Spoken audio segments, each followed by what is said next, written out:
Good morning मेरे प्यारे बच्चों। अब हम स्टार्ट कर रहे हैं बायो का सेशन। ठीक है, बायो 9th क्लास।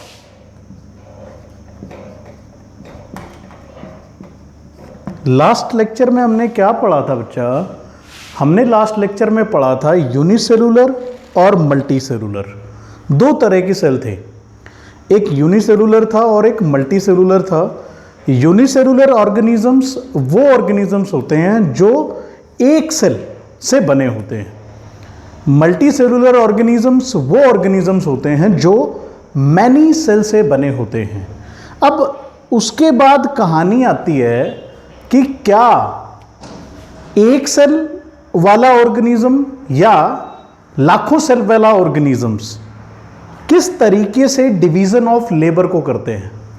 देखिए, अगर मैं कहूं कि हम मल्टी सेलुलर हैं, हम लोग खाना खाते हैं, ठीक है, खाने को स्टमक तक लेके जाते हैं, देन उसे डाइजेस्ट करते हैं और देन फिर उसे एब्जॉर्ब करवाते हैं स्मॉल इंटेस्टाइन में। जो एनर्जी हमें चाहिए होती है, जो हमें ग्लाइकोजन चाहिए होता है, ठीक है, जो हमें पैप्टिक प्रोटीन्स या पेप्टॉन्स चाहिए होते हैं, वो सभी वहाँ से हमें मिल जाता है और लास्ट में अमीनो एसिड मिलता है हमें।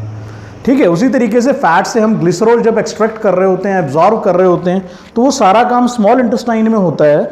और उसके बाद जो अगली कहानी होती है वो होती है एक्सक्रीशन की। ठीक है, लेकिन क्या यूनिसेलुलर में ऐसा कोई ऑर्गन है? अगर मैं एक बात बताऊं कि यूनिसेलुलर organisms and multicellular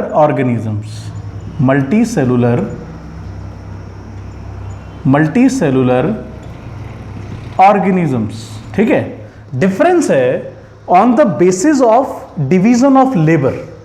ठीक है, इन दोनों के बीच में डिफरेंस आपने देखा। अब मैं आपको बताता हूं यूनिसेलुलर क्या करते हैं।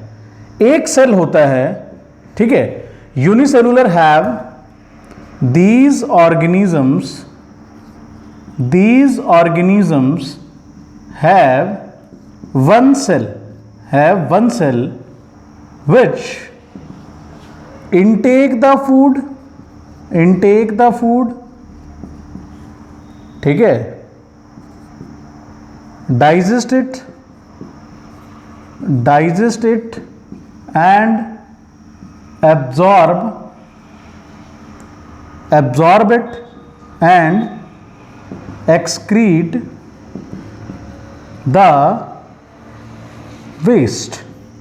ठीक है, तो ये बड़ी इंपॉर्टेंट लाइन है कि यूनिसेलुलर ऑर्गेनिजम्स के अंदर सिर्फ एक सेल होता है जो खाने को इंटेक करता है, डाइजेस्ट करता है, एब्जॉर्ब करता है और फिर उसे एक्सक्रीट कर देता है। But in case of multicellular organisms, these organisms have different organs for intake, digest and absorption and also for excretion. ठीक है, तो ये एक अंतर है। ये हमें एनसीईआरटी में जो आप आगे का पैराग्राफ पढ़ोगे, बिल्कुल आपको वहां पर ये चीज मिलेगी, लेकिन आप आसानी से लिख लो कि difference between the unicellular organisms and multicellular organisms. देखो, एक सेल होता है, यूनिसेलुलर में क्या होता है, एक सेल होता है। मैं अभी बताऊंगा आपको अमीबा की कहानी। ठीक है, किस तरीके से वो न्यूट्रिशन लेता है, कैसे वो खाने को लेता है।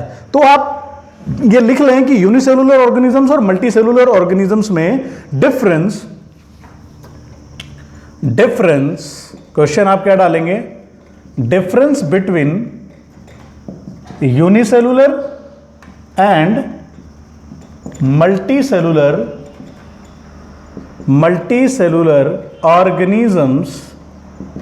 organisms on the basis of division of labor।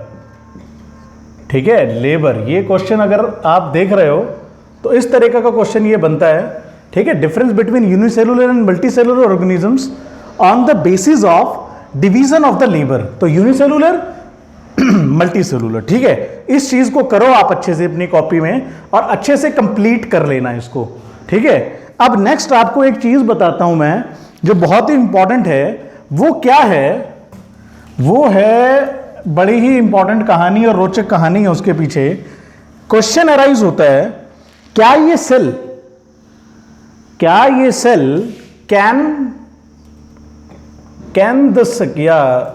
can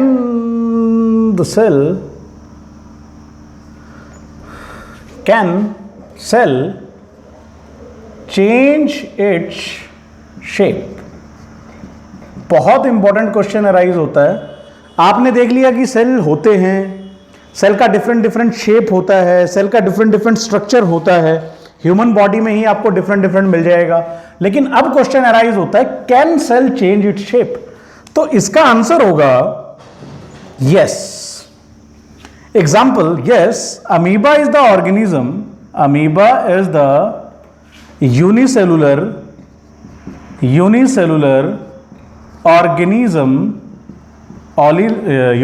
organisms which change its shape, ठीक है। अब इसमें यस है और अमीबा एक यूनिसेलुलर ऑर्गेनिजम्स है जो किंगडम जो है यूनिसेलुलर, इसका जो किंगडम है वो है प्रोटिस्टा। प्रोटिस्टा इसका किंगडम है, ठीक है। तो अब आप इस चीज को करोगे, yes amoeba is the unicellular organisms which change its shape. अब कैसे करता है वो आप प्रोसेस देखो, वो प्रोसेस देखोगे आप किस तरीके से। जैसे मैं अमीबा को एक्सप्लेन करता हूं तो आप अमीबा को लिख लीजिए इसको और उसके बाद आप प्रोसेस देखिए। इसको नोट नहीं करना। जैसे ये अमीबा है एक, ठीक, इस अमीबा का न्यूक्लियस है, ठीक। अब ये अमीबा है और ये इसके फॉल्स फीट हैं, दैट इज सीडोपोडिया।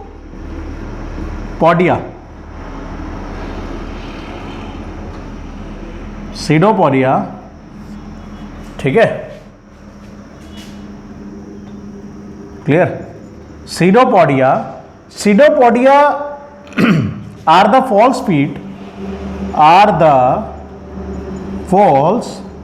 फीट, ठीक है। अब ये सीडोपोडिया देखिए कई बार क्या होता है, जैसे आप ये मान के चलो, देखो ये रहा, ये इसने अब इस तरीके से सीडोपोडियाज खुले हुए हैं।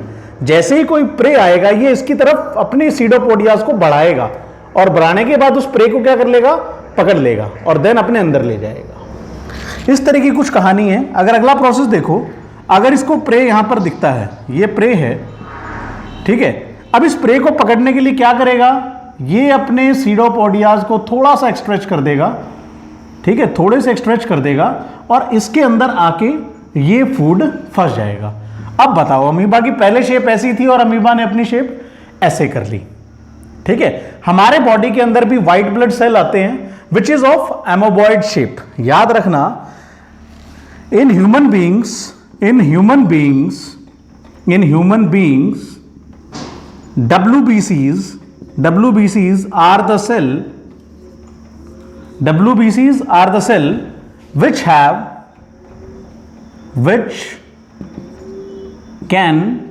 can change their shape। ये बात आप इंपॉर्टेंट रखना याद कि ह्यूमन बॉडी के अंदर भी WBCs होते हैं जिनका शेप एमोबॉइड होता है। तो वो भी प्रे को पकड़ने के लिए क्या करते हैं, अपने शेप को चेंज कर सकते हैं। तो इसीलिए याद रखना, in human beings WBCs are the cell which can change their shape, ठीक है। WBCs are the cell which can change their shape. तो यहां तक आपका पहला पोर्शन बायो का कंप्लीट हो गया और इसको आप कंप्लीट कर लेना। कल मैं प्लाज्मा मेम्ब्रेन के बारे में भी इकट्ठा बताऊंगा, बड़ा लेक्चर डालूंगा।